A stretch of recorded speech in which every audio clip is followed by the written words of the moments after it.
They knew that they had did something wrong. They knew that the way they treated me was not right. Tonight, two women in tears. One, the victim of a botched police raid. Chicago police, what?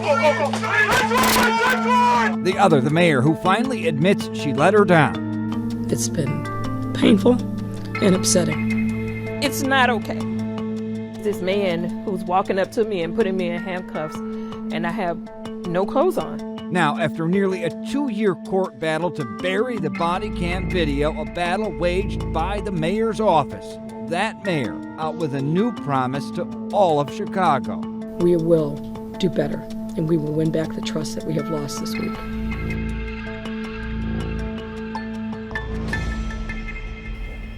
Good evening. Unprecedented movement today in the story CBS 2 investigator Dave Savini first broke. Mayor Lori Lightfoot calling a news conference to make a series of stunning admissions and propose sweeping cultural changes within the Chicago Police Department, even a proposal to change state law. This is My Name is Anjanette Young, a CBS 2 investigator's special presentation. We are going to spend the next hour without commercials looking at a systemic problem within CPD. Shoddy police work leading officers to bust down wrong door after wrong door, traumatizing innocent families. Let's start with the about face at City Hall. The admission. The mayor knew about Anjanette's story a year ago, despite her claims yesterday that she didn't. Since I spoke yesterday, I have now become aware that in November of 19, when CBS was doing a continued reporting on the series of search warrant cases, some of the reporting included, I think you mentioned this yesterday, Dana, Miss Young's case. I knew generally about the reporting, which is what prompted me to have our chief risk officer get involved to reform the search warrant process, but I've now come to learn that in November of 19, this Miss Young's case and others were lifted up to my attention. The mayor was told about it. She knew about it. Later on, she said she may have been busy, distracted with the budget. We want to bring in CBS 2 investigator Dave Savini. Dave, this story now getting attention across the globe. You sat down with the mayor one-on-one after that explosive news conference. I'd love to start with your first impressions of that meeting. Well, Brad and Marie, we've been asking for this interview ever since the mayor took office. We wanted to talk to her about this disturbing pattern of wrong raids we had been uncovering in the city. We wanted to talk to her about the victims. We never got that interview. We asked repeatedly and never got it. Well, we got it now, and it took Anjanette Young's worldwide exposure of the humiliation to that woman during that botched raid for her to finally sit down with us. We interviewed a very tired mayor. She appeared to be tired. She appeared to be very angry, and she said she was very angry. And you're going to hear the questions that I had for her throughout this hour, and you're going to hear the answers that she gives me. Okay, Dave, thank you so much. We're going to hear more from you and from that interview throughout this hour. First, though, we do want to go back a bit. The extraordinary events of today started with the courage and determination of Anjanette Young to fight for video of her mistaken raid and to tell her story. For more perspective about our conversation tonight, we want to show you her terrifying ordeal. I had just gotten home from work, and when I was undressing in my bedroom. It was a cold February night, and Anjanette Young, a social worker, had just finished her shift at the hospital. You see them running up to the apartment complex with the battering ram in their hand, Chicago police, what? a crowbar. It was so traumatic to hear the way the thing was hitting the door. Go. And it happened so fast, I didn't have time to put on clothes. And suddenly, she found herself frozen in fear, completely naked, in a room full of men. 9 body cameras rolling. And you're just standing there. And I'm just standing there. I mean, terrified, humiliated, not even understanding why in that moment that this is happening to me. And the first thing police reach for is not clothing, it's handcuffs. There were big guns and guns with lights and scopes on them, and they were yelling at me, you know, put your hands up, put your hands up. What are you thinking right now? I just remember, being so afraid. It's one of those moments where I just felt like that I could have died that night. If I had made one wrong move, I felt like they would have shot me. I truly believe that they would have shot me. A police officer wraps a short coat around her shoulder, still leaving her front fully exposed. Even the sergeant in charge of the raid just stands there talking to her while she has nothing covering her.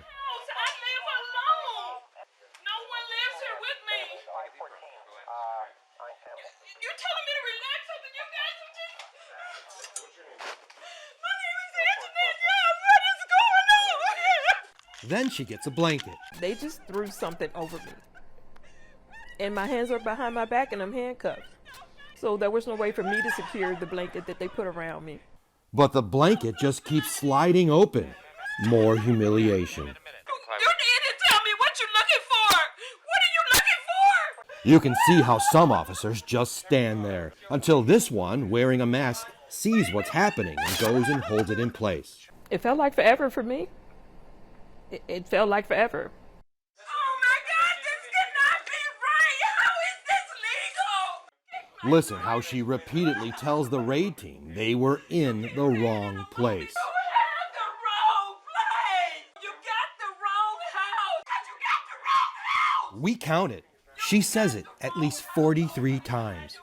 You got the wrong house. And she was right. They were in the wrong house. Our investigation uncovered police failed to do the most basic research before getting the search warrant approved.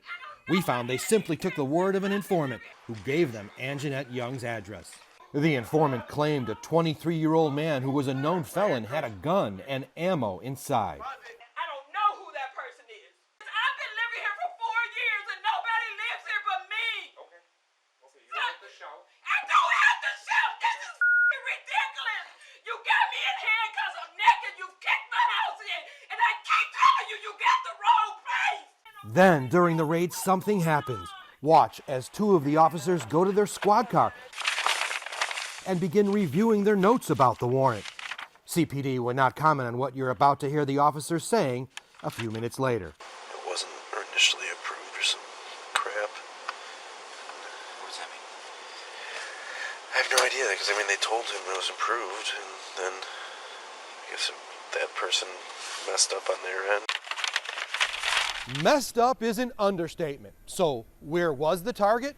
Our investigation revealed he was awaiting trial on home confinement here at a different apartment in Anjanette Young's complex. How easy would it have been to locate him?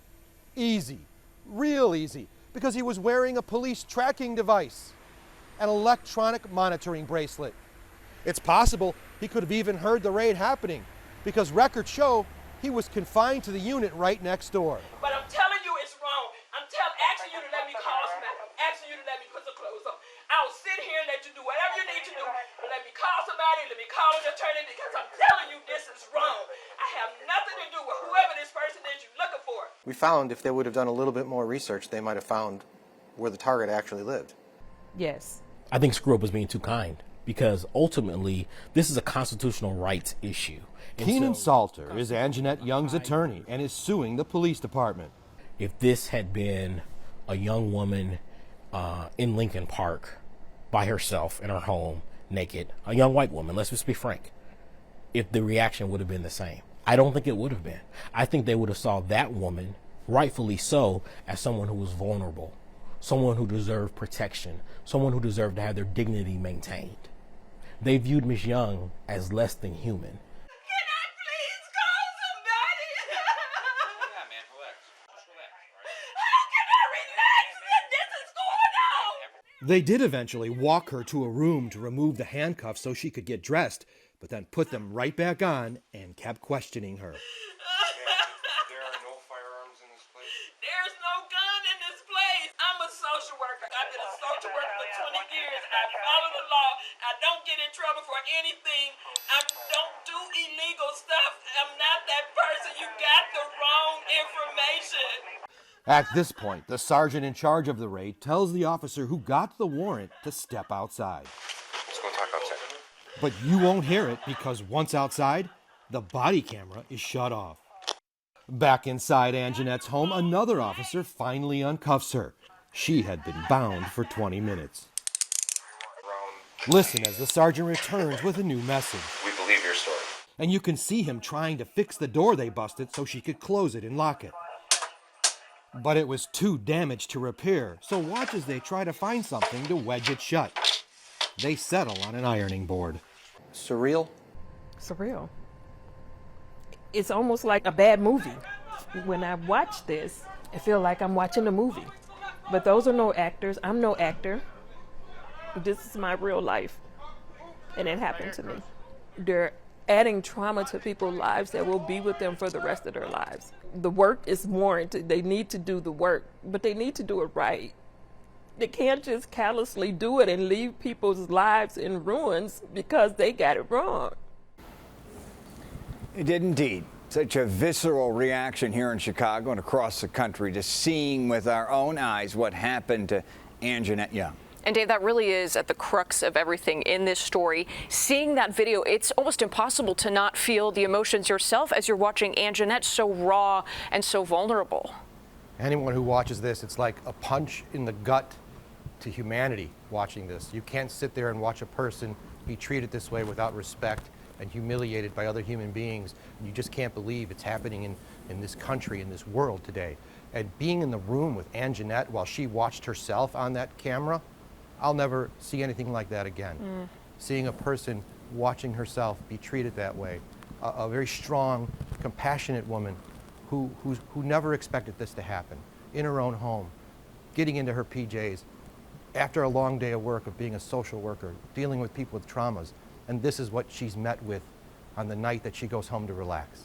And then had to deal with this burden and carry it for 2 years as the city rejected every effort she made to get it. A question I have, though, I mean, it really does look like Hollywood. She says it looks like Hollywood. I mean, it looks like these guys were coming in to break up the Medellin cartel. Dozen officers, guns drawn, scopes. What, again, were they looking for? They were looking for, what an informant told them was a guy with a gun and some ammo, a convicted felon, a guy with a past. They took the word of an informant who they didn't check out the story. You know, as I said, if they would have done a little digging, they would have found the guy in minutes. We found him right next door with a bracelet on. These are simple police duties that they have, responsibilities that they have to perform to get search warrants right, to protect the rights of the people of the city of Chicago. Anywhere, if you're watching this and you're a police officer anywhere, you know you've got to do this work to protect the innocent. We talked about how impactful that video was, which makes what happened next at the 11th hour that much more disturbing. After very careful vetting and tedious work to blur that body cam video and protect it as much as possible. Yeah, we were mere hours away from airing our investigation Monday night, 10 p.m., when the city law department filed a motion in federal court to try to stop the story. Dave? Yeah, the city law department threw a bombshell at us at the last minute. We didn't expect it. We had been airing the promo. We'd been questioning them about the body cameras, and then in the city about them, and the police department. And then all of a sudden, just before the story is going to air, we find out they've gone to court to try to stop CBS 2 from airing the video of Anjanette Young's treatment. It just goes to show you how far they went to try to cover this up. Those videos, those body cameras, have existed while you've been mayor, in the hands of your administration, somewhere in the law department. Police departments had it. We don't even know who's seen it, but it's been here. And you know what your reaction was when you saw it with your the first moment, that gut, what you felt in your gut. Oh, yeah. So you know people saw this video in your administration. Does that make you wonder why you didn't know about it? No, it makes me angry that I didn't know about it. It makes me angry that decisive action wasn't taken the minute that it was seen by other people. That's what it makes me. I have said to many people over the course of this week, including today, to members of the law department, we can't lose sight of the humanity of people who say and bring to us harm that they believe was committed by a city actor. Regardless of which side of the V you're on, plaintiff or defendant. If you get to a point where you lose sight of the fact that this person is a human being entitled to dignity and respect, then it's time for you to go. People in your administration. Correct. People that you trust. Correct. Well, people in my administration saw this, whether it's police department, law department, COPA. I saw the video, and someone should have acted. Someone should have certainly raised it to my level. Look at this video, and that didn't happen.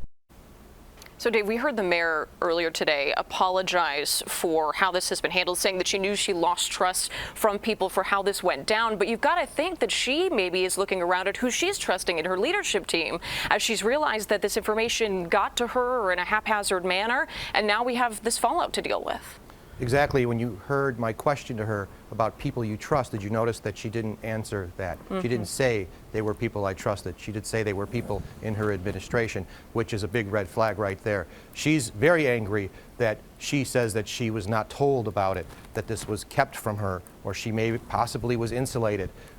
She's not happy about how this all went down, and she says she's doing a top-to-bottom review on who saw the video, whose hands it might have gotten into. I asked her, did you keep a log? Do you even know who had access to this video? Who watched it? Anyone? Was it in the police department? Was it in the law department? Who saw this? She doesn't know. She's going to look into that. Yeah, and let's not forget, though, while she may be trying to win the empathy Olympics today, she knew about this Tuesday, she knew about this Wednesday. We saw very different sides of the mayor in the past 2 days. And today we saw a very emotional, empathic one. That one didn't exist a couple days ago. So one needs to think about that, too. This is one of the big changes, though, Mayor Lightfoot promised this afternoon. Because of our reporting, this wrangling over video, the back and forth, should we release it, should we not? Lightfoot says she's making an immediate policy change so victims will no longer have to fight for their own body camera video. Anytime a person who's a victim requests information about an incident that happened to them, our government's obligation is to respond in a fulsome, transparent, and immediate way. We will change our policies and procedures to make sure that a victim who reaches out shouldn't have to file a FOIA request, should just get the information that they seek. Of course, there still is the issue about sanctions. The city originally said it was going after Anjanette Young and her attorney to punish them over the video's release. Then Mayor Lightfoot yesterday said that's not happening, which is true in part. Late yesterday, city lawyers amended their court filing, clarifying that they are not seeking to sanction Young personally. They are still seeking to sanction her attorney, though. A hearing on that is scheduled for Tuesday. As powerful and dramatic as Anjanette's story is, it is not an isolated incident. Chicago police have made countless mistakes that lead to these wrong rates. Yeah, and noted there, they're still going after her attorney. For more than 2 years now, the CBS 2 investigators have been documenting individual cases, trying to put together a big picture look at these deep cultural issues at the department. But at every turn, we've been met with anything from lack of transparency to downright stonewalling. Do you remember what the police did to that door? They knocked that door off. They knocked it off? That thing. 4-year-old Lily was with her grandma, Sharon Lyons, when police busted into their home. Next thing I know, the whole panel to the side of my door came flying down. They are the latest victims of a bad Chicago police raid. For them people to come in my house like that, it ain't did me no good. It happened in February, just 1 month after CPD sat down with the CBS 2 investigators and made a commitment to put a stop to these wrong raids. We don't want to see that happen. We don't want to erode the trust with the community. The commitment to change how police obtain and execute search warrants came nearly 2 years after the CBS 2 investigators started exposing a disturbing pattern of officers raiding the homes of innocent families in Chicago's black and brown neighborhoods. And yet they did it again. And that's when they had the machine guns and whatever guns them was, they was in my face. You can still see the damage to Sharon Lyons' door as the raid team was on the hunt for a drug dealer police only knew by the name of Blondie. We'd show you a mugshot of Blondie, but they don't have one. According to the complaint for search warrant, they took the word of a paid informant who said Blondie was selling drugs in the apartment building, but didn't know Blondie's real name and could only describe Blondie as a black transgender woman about 5'9" with a blonde wig. And then, without independently verifying who Blondie really was, broke through this door. This is from the police. When they hit it with whatever they hit it with. Her door is among many in black and Latino communities where we found the vast majority of search warrants are executed by Chicago police. Chicago police! Wrong door! We really wanted to know how often wrong raids happen, but the police department, after a year of telling us they do track wrong raids, finally admitted they don't. In the end, our reporting forced them to turn over whatever records they do have, and they gave us this. It's a database of every search warrant executed from 2016 to 2019. There were a total of 6,800. After we mapped the data, we quickly learned it's not just about how often these warrants were executed, but where. They used a tank, rammed the door. Our mapping found the neighborhood with the most is Inglewood, where Sharnia Phillips was wrongly raided in 2017. I could have been killed. Inglewood had 872 search warrants. Also in the top 5 neighborhoods are Austin with 668, North Lawndale 455, Garfield Park 442, and Humboldt Park with 376. Census data shows these neighborhoods are all nearly 90% or more black and Latino. We found only a small percentage happen in white neighborhoods, and none listed for Edison Park, Printers Row, Wrigleyville, Museum Campus, and Magnificent Mile. We the targets, black people. Demetrius Laban and his sister were also wrongly raided in 2017 in the North Lawndale neighborhood. I was scared. Sharon Lyons' neighborhood, back of the yards, ranks 7th for the most search warrants with 290. Get out. She says her son Julius, who has autism, started to run when he saw the guns and her on the floor. My mom. On the floor. Were you afraid for them all? Yeah. Scared. Police then searched the apartment where no one had ever heard of anyone named Blondie and found nothing, no drugs at all. Our analysis of CPD's own data shows 72% of search warrants were for illegal drugs. So how often do police find drugs? Out of the 4,900 drug-related search warrants, they only confiscated drugs in 221 cases. That's less than 5% of the time. Search warrant, Chicago police! Like here in 2019, during this wrong raid for drugs on the Archie family. All police found were 3 terrified children who they pointed guns at and ordered to the floor. Please do not shoot me. You're fine. And during the most recent raid on the Lyons family, Did they point the guns at you? They did? Lily's uncle James couldn't believe they pointed a gun at her. You're here in handcuffs, and you're on the ground, but you're thinking about your niece. They went through with their guns out, and I just heard my niece start screaming. She was so helpless at the time. Like, none of us could have helped her. Of course, we're going to make mistakes, but we can't keep making the same mistakes over and over without putting procedures and policies in place. Newly appointed police superintendent David Brown wasn't in Chicago when all these raids happened, but is well aware of CBS 2's ongoing investigation. Thank you so much for the story.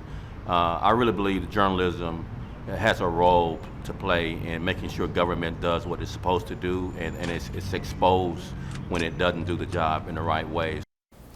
You're seeing a few stories here. You're seeing people terrorized and traumatized in their own homes. You're seeing children traumatized at the sight of weapons pointed at them and their families. But there's another story that you also just saw, and that's data that we were able to compile. It's a dogfight to get that data, and it shouldn't be that way. It's taken us 2 years to get that data, to tell you that story about where these raids were happening and to what people they were happening to, what neighborhoods they were happening in. And that's the battle that we've had for the last 2 years during our series on Warranted and trying to get answers. And that's why Anjanette Young came to us, because she saw stories like this. Yeah, and it's through those numbers that were ultimately led to the damage that this causes to real people, often for the rest of their lives. Yeah, I mean, it's those kids, that young man with autism. It breaks your heart. Mm-hmm. Dave, during your one-on-one interview with the mayor, you challenged her about how hard it was to even get simple information like what we just saw.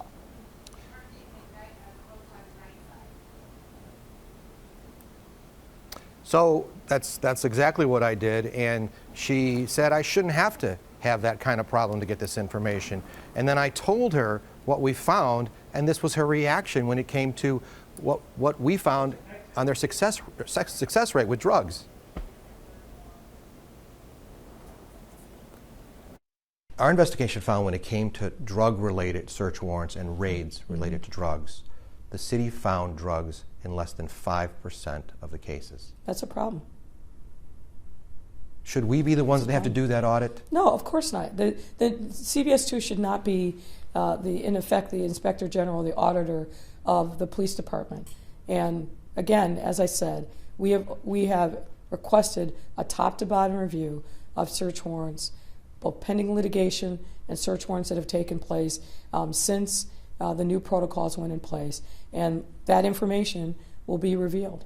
And we will proceed accordingly, and there's got to be accountability. Someone's home is sacrosanct. It's your sanctuary. You should feel safe when you walk into your home and you shut the door from the outside world. Under our system of laws and our Constitution, there are very limited circumstances where that sanctuary can be breached. And we have to take that seriously. We keep hearing the promise of there needs to be a review, there needs to be an investigation. We're going to do this, we're going to do that, we're going to put this policy in place. Nothing seems to work, and that's the real problem here. Is anything really being done? Rademarie?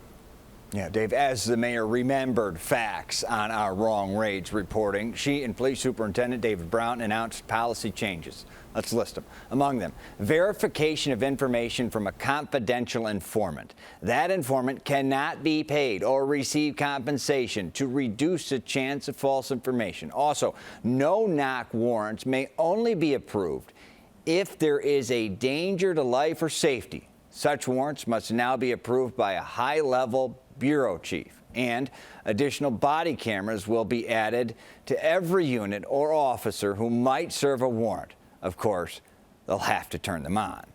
Dave, the mayor keeps saying that she was not mayor when police raided Anjanette's home, but it has been 2 years. It's been 2 years, and she's been the mayor for a long time of that 2 years, and that video has been sitting around for ever since she's been in office. And there's, like she said, once she saw it, she knew it was wrong. So that means everyone who saw it knew it was wrong, and that's her administration. And ever since she's been in office, people in her administration have had access to that video. So we asked her about accountability.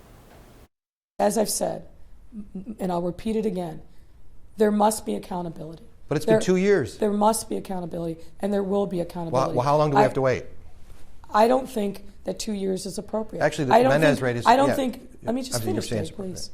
I don't think 1 year is appropriate. These have to be taken seriously. They need to be done thoroughly, but on an expedited basis. So, you hear me questioning her there about the time that she's been in office, and these things are still happening. We've brought countless cases to the city with video evidence from police, their own body cameras, where they're caught on camera admitting to acts that should be disciplined or maybe even investigated on a criminal nature. There's so much evidence out there. What does it take? What does it take to get one case completed? We're still waiting. We haven't seen one case of discipline yet in any of the raids we covered. So let's go back now. The first wrong home raid covered involved the Menendez family. Peter, one of the children who had a gun pointed in his face, was just 9 years old at the time. Yeah, Dave says when that family first approached him, the ordeal sounded so unbelievable that he was actually skeptical about the story until he started digging and spoke to them. Just the saddest moment. They really hurt you that day. 9-year-old Peter is suffering from a trauma he keeps reliving. The night Chicago police broke down his family's door at dinner time, guns drawn on everyone, including him and his little brother Jack. They pointed a gun at your dad? Yeah. And your mom? Yeah. And then did they point a gun at your brother?